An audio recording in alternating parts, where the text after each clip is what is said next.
Ja, välkomna tillbaka. Hur blir man lycklig? Det tror jag alla människor vill veta. Sverige ligger på 5:e plats av de länder som har bäst förutsättningar för att människor ska bli lyckliga. Och ändå kommer det hela tiden rapporter om att psykisk ohälsa ökar, inte minst bland unga människor. Men nu har jag bjudit in Soenam Jamyangling som har skrivit en liten men viktig bok. Från lidande till lycka heter den. Welcome to my program. Thank you. When I met you out here, you kind of have this happy face all the time.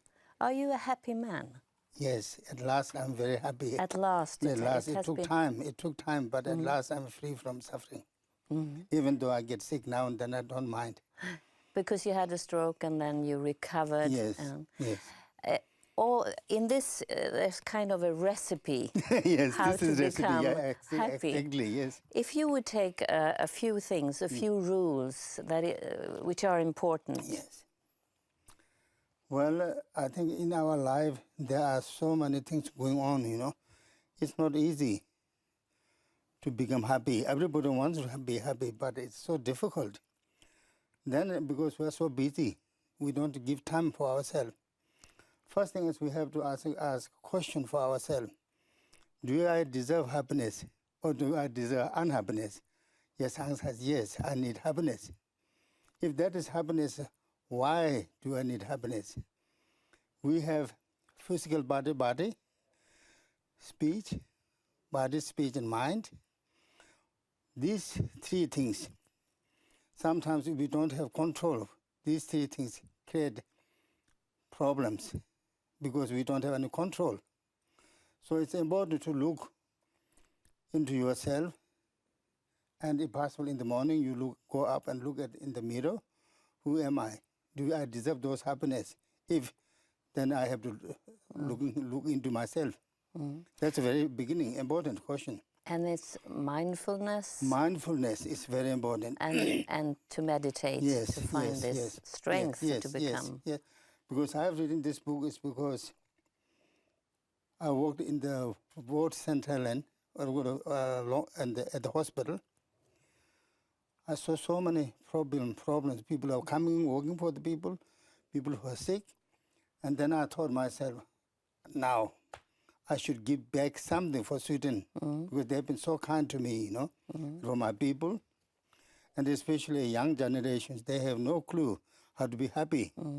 They're always searching for something, searching for computer, searching for internet. But you have to turn inside yourself to then search you have for to happiness. look into yourself and examine and analyze what our mind is. But you have gone from suffering to happiness, so you know really what it's all about.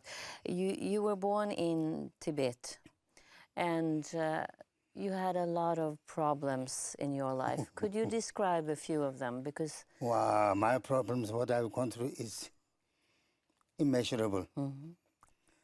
Because of those factors are immeasurable, and I became, as I'm now, very strong and happy. It's difficult when you've gone through problems. Like for example, I lost my country, 1959. My parents are separated. From them, I went to India. And my mother was killed. And separated from then, I came as a small kid, you know. And how old were you? I was 12 and a half, around about. And you had to run through the mountains in deep snow. Deep snows, and so many explanations. It's not enough. I will not take all your time, you know. So I have gone through different stages of problems, sufferings. You became very sick and you almost died in tuberculosis. Yes, I've been sick. Not only that, many different kinds of sickness. Of course, I've gone through those. Thanks to those sicknesses, I become stronger. Because I begin to see sickness is there in the physical, but the one which measures the sickness is our mind. The mind, the attitude of the mind is very clear. Then you can minimize the sickness, the pain, you know. The whole game is to do with the key of the mind. In the book, you describe that generosity to give to other people make yourself happy. Yes, yes. Have you experienced that? Yes, I must say. When I came to Sweden and I got this wonderful education and I got wonderful life, then I said myself, I like to share this thing. Should not be selfish. If you know how to give, you get back. So I started building schools in Tibet. First one school, then slowly we built 108 schools. And 108 schools, we have 13,000 children we've been helping for education. Makes me so happy that you cannot get by from Angkor or lands. We have some photos, some Yes, pictures. yes. And this is an example of one of your schools. Oh, yes, that is, yeah. This is Wow. in Tibet. Yes. And these children wouldn't have had education at all. No. These children come from the countryside, nomadic kids. If we don't build, this is the first Swedish school, you know. Wow, look at those kids. I'm so happy to see them. How many schools have you organized now? 108 schools. 108 schools. Schools. Some of them are from 20 kids, 30 kids, 100, 700, 1,000, like the different kind. That's all we're giving from Swedish money, you know. And you also have libraries where you Yes. have very important Swedish literature. Yes. Can you mention one of them? Pippi Lundström. Pippi Långstrump, and some other Karlsson books. på taket, Karlsson på taket, Yeah. all those books. That's in Astrid Tibet. Lindgren. Tibetan children read those books. Translated into Yes, in Chinese. in Chinese. No, Chinese. You and I met when I interviewed His Holiness Dalai Lama. Yes. And I met him several times, and he taught me something that I have really practiced. Yes. Is that your worst enemy is your best teacher about yourself. Yes, I do really 100% agree with Shall this. we see what he says when Yes, I describe to yes, him yes, that yes, I really yes, practice yes. this? Someone creates problem for you, then you get irritation and anger, hatred. So the very fact which you develop negative attitude, that through reasoning,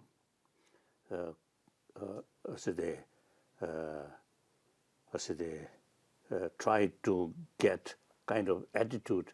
You are teacher. You teach me this opportunity for practice of tolerance and patience.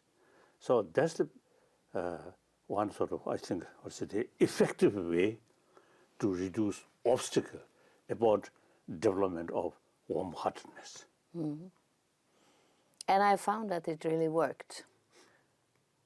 So do you also practice that? Yes, Oh, that's every wonderful. day. Wonderful, wonderful.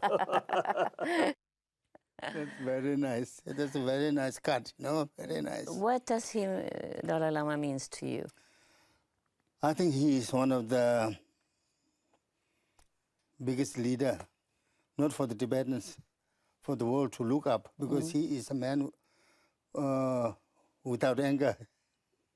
He works for all the benefit of all the people, human beings, you know. He doesn't fight any religion. He fight all the religion has nothing wrong, but wrong with ourselves. We have to correct ourselves. I think he's a good leader, I must say. I just said in my introduction that Sweden is one of the countries in the world that has possibilities to really become happy. People are, but they are not as much as you hope people to be. I mean, among young people, it's a lot of searching for how to become happy. Yes. How do you look upon that? That is really a big issue, you know. That is one reason I wrote this book, because I make it very simple, you know, because it doesn't need to be so complicated life.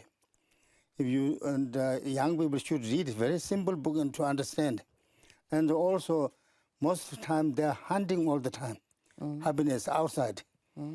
Outside hunting happiness outside is like putting thief in the house, saying other people, "Have you seen the thief?" Actually, thief is inside your own house. You should look, thief is inside your own house. If you found that, then you can catch him. So that means happiness is within yourself.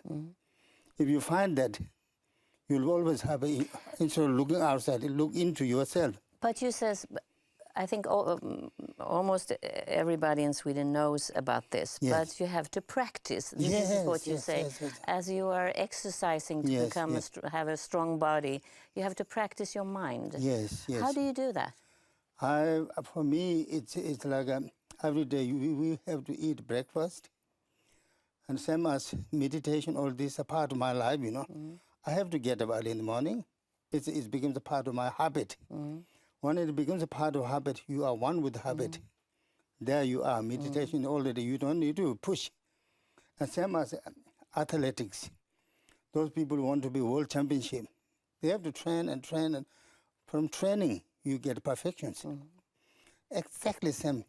We have to put little time for ourselves, you know, instead of putting time out for others.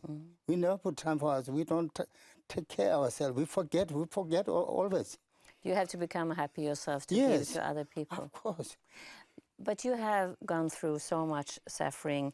One of the things that you have experienced is that your son died. Yes. And this is one of the worst things that could happen to a parent. How do you overcome that? Not only my son, I have daughter and son, two passed away. Two passed away. Yes, yes, very, very difficult. How did you reach happiness? That was a very difficult time. It was very sad. But at the same time, they taught me, like Soenam Dalai Lama said, you learn things from your enemy. These two kids taught me a lot, so I became grown up. Because they taught me, so that's why I started helping other kids in the world. Kids are same, whether it's mine or others. Children are children. So they became your teachers? They became my teacher. Through them, I built their schools. If that has not happened, I would not think about building schools for other kids. They are other kids, you know. You looked very happy when you saw these pictures. Yes, Are they your kids? Yes, of course. Not only them, I see all the kids are part of us, you know. Kids are innocent. Fantastic. You have seen also some of these kids that have gone from being very small children to today almost grown up. I have a picture. Yes. You have to describe these girls. Wow. They are women now. Yes, it's fantastic. They started out very small when you met them. Wow, so small, you know. Now they finished What would university. University? Yes, they all got job now. So what are they doing in Tibet now? Some of them are working for the radio station in Plaza. Some of them are working for what called the local government. Some of them are singer, very well known. Everybody is. Are you proud? I'm so proud. I'm so happy, you know, because education makes the big differences, you know. But what is the situation right now in Tibet? It's difficult. It was so difficult when you were there last time that when you came back, you got a stroke. Yes. It is so sad because at the same time, there has been a lot of development, a lot of things done. But I think it's a situation, those people who are living in Tibet, they are not happy, all of them. So we have to ask them what they want, you know, not ask me what they need from me, my side, you know. But I think for my part, since I came from a country where there's freedom of speech, freedom of everything here in this country, Sweden, come to such a place, which is very depressing. What can't they do? That is. But I think the world, outside the world, should speak and talk to the Chinese government. They are good leaders, and especially I think Swedish Foreign Ministry put a little time and effort because Sweden can play an important role if they really want, because the Chinese government respect them if they really want. The situation in Tibet has also been, very obvious to the world through Dalai Lama. Yes. He's preaching about this, he's talking about this all the time. Yes. What will happen when he dies? Well, that is very difficult. Then if he passes away, then I'm afraid this situation going on with peaceful method might turn into violent. If that happens, it's sad, so sad, you know. Can you see one of your kids growing up and taking over these important roles? Yeah, I hope, I wish. That's why we give education to them so that they play a very important role, not become violent, you know. But at the same time, I don't know. It's very difficult to predict future. One of the things that one of your rules is to try to deal with desire. Yes, yes. What do you mean by that? We all have different desires, different kind of desire. Even you? Yes, of course we have. But I think desire is something, we cannot oppress the desire. But we have to be able to look into the desire, what it is. If you look into the desire, you may not find entity, what it is. Then disappears the desire. But at the same time also desire can be transformed into a very good energy. Two different methods, you know. In how? Can you explain that? Yes. For example, if a man desire a woman, let's say, and then you look at the lady and see, wow, what wonderful woman. Then you look into that lady and you see, this is a same human being as myself. What is there to desire? What is need is love and kindness, share things, friendshipness, not just self-desire overpower.